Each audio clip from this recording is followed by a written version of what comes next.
Hey everybody, and thank you for tuning in for my Impact Wrestling on AXS TV review. And as you can see, if you've been following along with us for a long time, you know I'm by myself. But it's okay because Miranda will be back next week, so you have nothing to worry about. But yes, today there's so much to talk about on this episode of Impact Wrestling on AXS TV, along with a lot of news I need to make sure I get over to you all. So with that being said, let's get right into the news right now. So AXS TV and Impact Wrestling are joining forces to present the first ever Impact Wrestling week starting October 20th, leading into Bound for Glory pay-per-view event on Saturday, October 24th. So yes, that's right. Each and every day of that week, there's going to be programming and entertainment from Impact Wrestling for your viewership on AXS TV. So you definitely want to check that out as it leads into Bound for Glory. Now, tomorrow,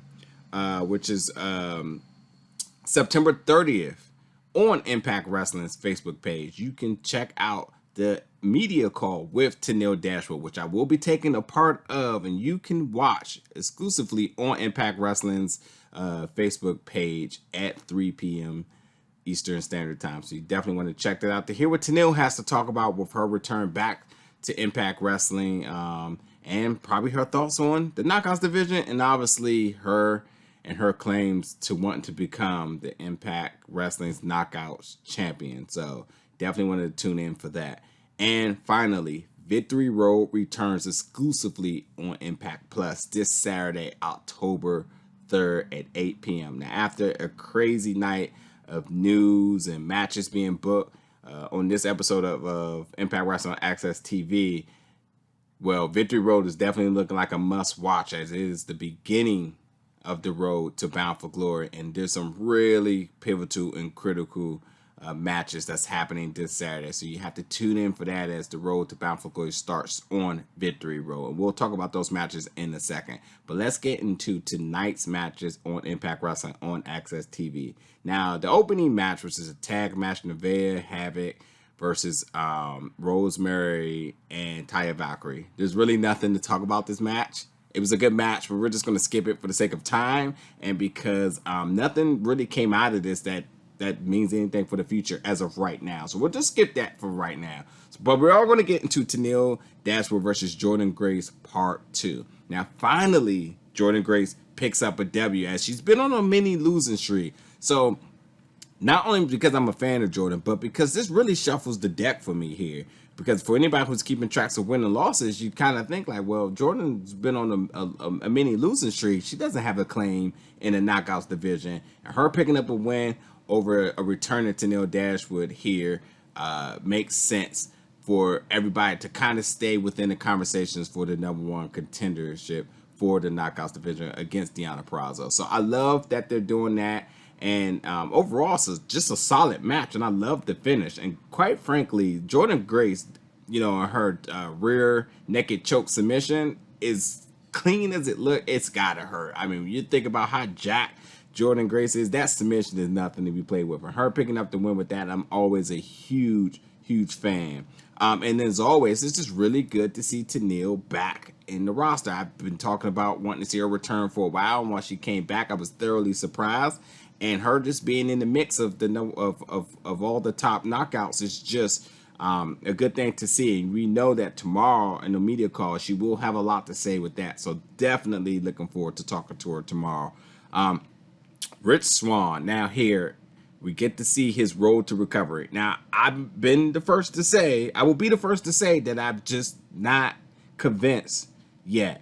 But I will say that they have got to continue to do video vignettes of Rich on his recovery to sell me that he's ready. So, I like this video, but I'm going to need more. I'm going to need more convincing that Rich is ready, that he's been cleared, that he's healthy. Because after an injury that retired you, now you're coming back to face somebody as dangerous as Eric Young. Yeah, it's going to take a lot, for me to even feel that the underdog has a chance here. So, but this video was definitely a step in the right direction, and really well done. And hopefully we'll get to see more Rich each and every week on his road to recovery. Now, the tag match, the Rascals versus the Good Brothers. Now, first of all, the Good Brothers. please let them have more backstage videos each and every week. Like, if anything, please. They're so entertaining. And as good as they are in the ring, out of the ring, they're just as entertaining. I can't wait for their segment on the Impact Week that's coming up. They're on that Tuesday. I'm pretty sure that's going to be pretty funny. But, you know, the one thing I can always ensure that, you know, they always tell a good story. So seeing them tell their story about Japan and stuff like that is always entertaining. Not to mention, I like the Motor City Machine Guns, and I feel like they're underratedly charismatic. So, like, them being a part of that, the backstage video was very funny and entertaining as well. But we all knew, since the two of them signed into Impact Wrestling, that all roads were going to lead to the Motor City Machine Guns versus the Good Brothers.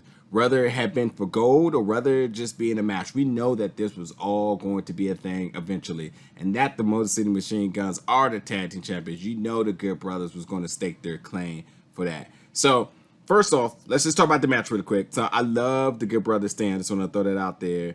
But I think this match is, again, just another display of how good the tag division is. The Rascals are just flat out good. Singles matches, tag matches, they can work with anybody. And with there being a significant height advantage with the Good Brothers here, they still work a really amazing match here. But again, we all know that the end of the match, you know, the Good Brothers, they were going to stake their claim, and we needed to find out exactly what is their goal upon coming to Impact Wrestling. And that's right, the Motor City Machine Guns is their first target, and their eyes are set on Bound for Glory for the gold. So that is the match that we knew was going to come, and I think we can almost about 99% confirm it, that, you know, that match is going down. Wonder if there's going to be any stipulations to it or whatnot. But we all knew that that match was going to happen on the grandest stage for them. So, yep, it's just what we thought was going to happen, and it's good to hear. So, Bound for Glory, I'm telling you, is shaping up. And it's funny because after they shook the World Slammiversary, you had to think like everything's leading to Bound for Glory, and we're getting very, very close to it. Now, Johnny Swinger, who y'all know I love, versus Fallah Bahh for the winners, Johnny Bravo's Best Man gimmick match. And all you can do is laugh at this because it was just an entertaining, funny match. But that's all. And Johnny Swinger, he's just, whatever he does, he's just the goofball, and I absolutely like soak it all in.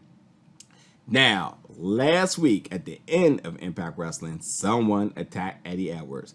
Now, I personally said it was Sammy Callihan. You can watch my video last week as I kind of break down why I thought it was Sammy Callihan and why I would be very entertained for it to be Sammy Callihan. As we know, the two of them have a lot of history.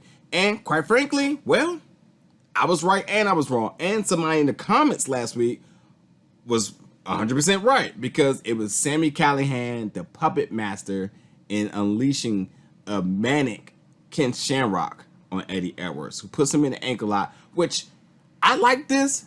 And it also cripples Eddie Edwards going into his match for Victory Road against Eric Young. So I see what's happening here, and I like how it's being done.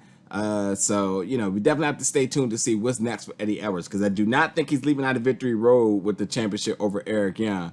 But I think he will have more to say with Sammy Callihan come Bound for Glory. So we will see what happens there. Now, the main event, Ace Austin and Madman Fulton versus the North. I mean, this is a main event filled with main eventers. And this is just another solid match from the tag team division. Now, what's good here is the North getting a check in the win column, as they've been kind of on a losing streak as well. Kind of similar to Jordynne Grace, both losing their championship and then kind of just falling back into the barrel here. But with them picking up a win, it then again it strengthens the tag team division conversation for who's going to be the number one contender at some point. So I like them picking up a win here. Now, bloody Josh Alexander looks super sinister and sadistic. I really like that look. I like, first of all, I love the North, but like in how fluent they are together. But Josh Alexander Unleashed is just like, I'm telling you, it gives me chills. Like I love me some Josh Alexander.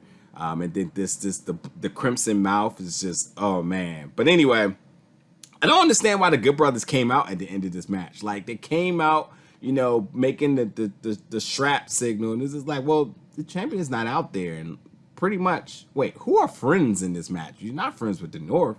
You're not friends with Ace Austin and Madman Fulton. So did you just come out to get yourself jumped? And sure enough, they did. And then most of the machine guns comes out and rescues them. I didn't quite get the ending of it, but I think it's just a display of all the talent and all the people who could state their claim as to deserving a shot at the championship.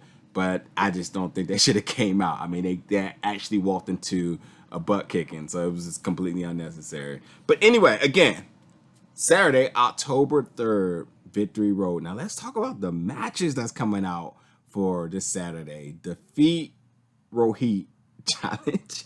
We already know that's going to be silly. We know he's going to slither his way out of it, so we'll definitely see. We got Tenille Dashwood and Jordynne Grace 3, which should be a banger. Brian Myers versus Tommy Dreamer, which should also be very good. Reno Scum versus Rhino and Heath in an unsanctioned match. We'll see how that plays out. I'm very curious. Again, I don't want WWE Heath in Impact, so we'll kind of got to see if this match signals him into a certain direction. So we'll definitely see.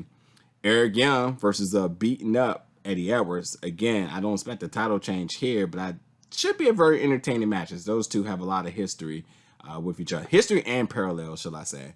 And then, you got the Deonna Purrazzo versus Susie, maybe Su Yung. Who knows who shows up here? The other question is, who knows who walks out of this match here?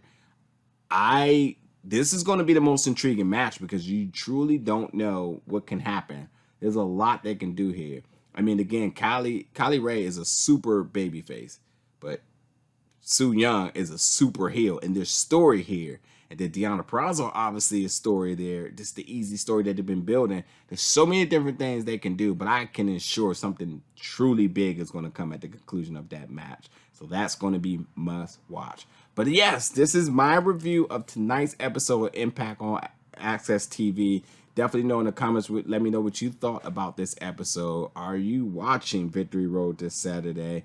Who do you think is going to walk out with the Knockouts Championship? I'm very curious to know what you all think. Some of you all have truly been spot on with your bookings, so I'm definitely curious to know what you think. As always, stay tuned each and every week. Miranda will be back next week, and until then, everybody stay safe, and I'll see you then.